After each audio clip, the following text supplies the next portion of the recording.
So I know it's been quite a while since the last time I did a video. Kind of fallen out of the groove because it all started with my leg got really messed up. My shins were in a lot of pain, and then that kind of caused me to walk different, and then my knee got messed up, and I was just having a real hard time of it, and I was trying to focus on what I was doing rather than making videos just for a little while. And you take a break from it, and then it all just kind of piles up, and then I just started putting it off.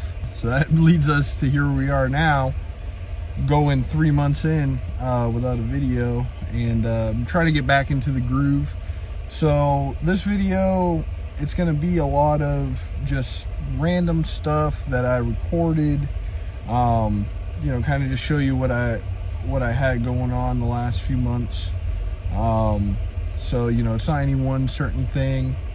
The first thing you're gonna see here is I got a overweight on an axle ticket in Virginia, right in Chesapeake, and you have to like walk over this bridge over the highway. They got me walking over this damn bridge over the highway to go to the main building. They're saying that I'm over on my spread axle. I don't know. I've been through another weigh station with it, and they didn't say nothing about it.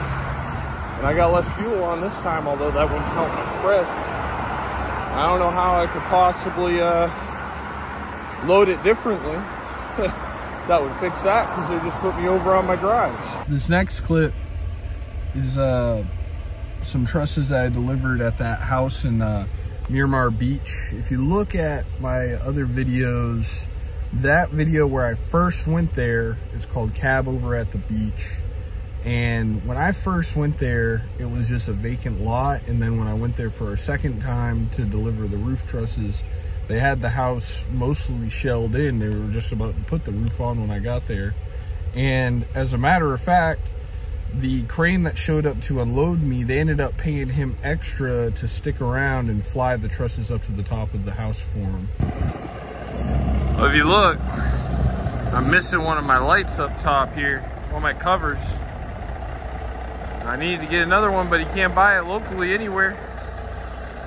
So, luckily where I parked, they got a little bit of a junkyard in the back. And I found this one on another truck. I couldn't find it anywhere at a local parts store. This one's not even in good shape, but I'm gonna put it up there just so that it's there. But very lucky that this was local for me. Back in Miramar Beach at this house. Last time I was here, this was nothing but a vacant lot, and now they basically have a tower built there.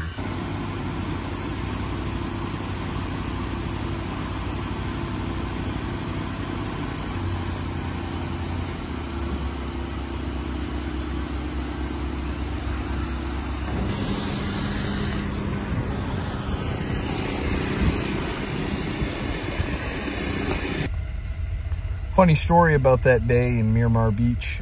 Somebody actually commented the day that I was there. They saw my channel, and he commented saying that he saw me in Miramar Beach, even though I hadn't put a video out about it. So, you know, it's funny how small of a world it is. You know, all these people that see you out on the road and, you know, go, hey, there's that guy. That day, the county was just giving me a hell of a time. I should have taken more video of the issue, but basically in that area there's nowhere to park a truck at all. It's kind of like a little, I guess it's an island technically. They're like a little shelf off the coast, and so they're like a little thin strip of land with a sound on one side and then the ocean, or in this case, the Gulf, on the other.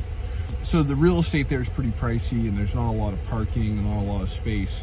Where I had to park and wait for the crane to arrive is kind of like a sidewalk bike path area. But that whole area is construction. So they got the house being built right there. It's a pretty good sized house, as you can see. And then right behind where I was parked, they actually have the pedestrian bridge for that path tore up. So while I was kind of blocking the path with the truck, it really wasn't disrupting much, because people still had to be disrupted for the bridge anyways. So I wasn't adding a lot of disruption, and I was only there for a few hours, mostly just spent waiting for the crane, because the crane arrived late, which had nothing to do with me. But because there are workers there on the bridge, some county official, I wouldn't even say they're officials, they were county workers, like supervisor, showed up, and apparently he's got a pretty big head about his job, because he came up and started telling me I would have to move my truck, and there's just nowhere to go. I'm literally waiting on a crane. The crane had an appointment, and I was just waiting for him to show up. I didn't have, one, anywhere else to park a truck in the vicinity. I would have had to go probably at least 30 to 50 miles away to have anywhere to park.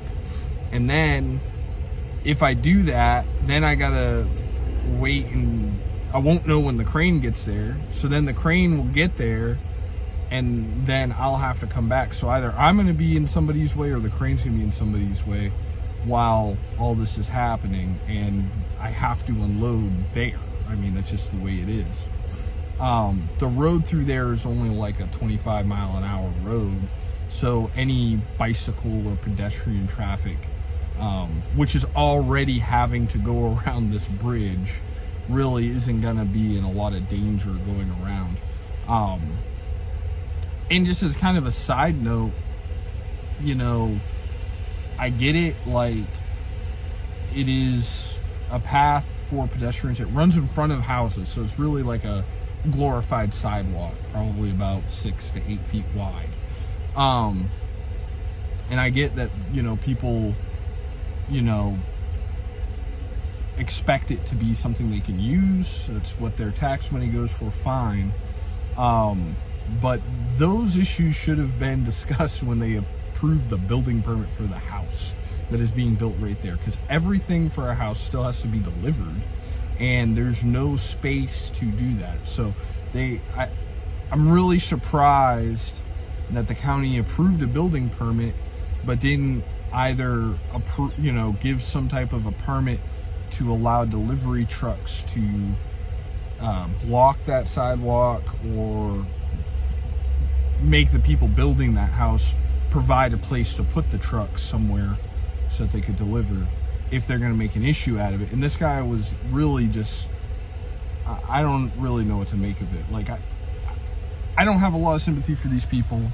I mean, in my town, we don't have a bike path. If you want to ride a bike or walk somewhere in my town, for the most part, you're going to be walking on the side of the street. I don't know why somehow magically it can't be done here. That's besides the point. All these people in this area are very, very wealthy. I'm not sure that there are any homes in that area that are much less than $1 million, if there are any under $1 million. Certainly none in the high, you know, hundreds and hundreds of thousands. So nobody there, you know, depends on public transit or, you know, being able to walk places. This is a luxury thing for these people. And meanwhile, I'm doing my job. Like, this isn't a luxury thing for me. So if it disrupted those people, you know, I don't even remember what day of the week it was. I think it was like a Wednesday or something like that. Wednesday, maybe a Thursday at the latest, but I'm pretty sure it was a Wednesday. So, you know, it's the middle of the day during a work week.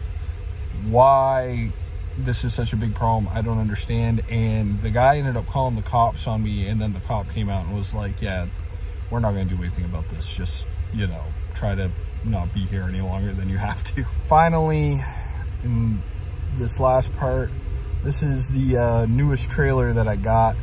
I had that blue lowboy that was a scissor neck lowboy, and I had some ideas about what I wanted to do with it, but I ended up selling that trailer. I came out pretty good on that deal, and then I turned around and I bought a lowboy that I think is a little bit better suited to my needs, as far as what I want to do with it. So this one is an 83 model Eager Beaver. It is a hydraulic detach. It's what's called ground bearing, meaning that it has like a cylinder with a foot on it that presses on the ground to detach it. And it has a pony motor on it, so it doesn't rely on the truck having a wet line in order to operate the trailer. It's completely self-sufficient. 3-axle, 55 ton. So far what I've had to do to that trailer is I put on a couple tires to get it home. I got that done that day that I went and bought it. And then the pony motor was very old and had almost no compression. So I went ahead and I put a brand new pony motor on it, which was a lot more work than I had bargained for because nothing lined up the same. So everything had to be modified, from the bracket for the pump, the holes that the motor bolts into, all that. And yeah, so, but I got it in there. I got pretty much the only motor that actually would fit the shaft size that I needed for that pump. I got that and I put that in there. So now that's all good to go. The only thing left to do with that is to just replace the decking on the trailer and do some work on the lights and all that. But when I was pulling the trailer home, I noticed that my truck actually kind of struggles just with the trailer empty because of that third axle. This truck is only a 350 horsepower truck. This might be a little bit too much trailer for my truck. So if anybody's interested in buying this trailer from me, I figure with the amount that I paid for the trailer and the new stuff I've already put into it, I haven't used it at all. I've only worked on it.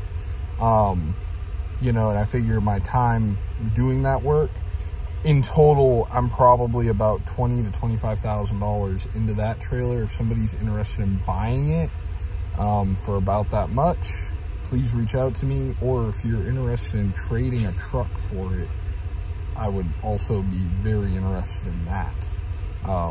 Because I am looking to get another truck if possible. I think I just want a conventional truck for this, something that eventually I can put a driver in. So if any of that sounds like, you know, a good deal to you, then please don't hesitate to reach out, leave a comment, whatever. We'll find a way to get together. You can also follow me on Facebook, message me on Facebook. So that should wrap up the recap. Like I said, this video has only been to catch everybody up and start us on the correct track. I really appreciate you guys hanging in there with me. My shins and my knee are a lot better, so they're not as big of an issue as they were. I've been wearing different shoes while I drive, which helps a little bit with my knee pain, especially. You know, gives me a little more leg room in this truck having thinner shoes on. So I'm getting back into the groove, and please, if you like these videos, subscribe for more. Hit that like button, and since you stayed to the end, the next video coming out is actually going to be, I think, pretty interesting. I'm still working through it and all, but I'm not going to give it all away yet, because if I say what's happening, then something will cancel. But definitely subscribe, that way you know as soon as that video comes out. And I'll catch everybody in the next one.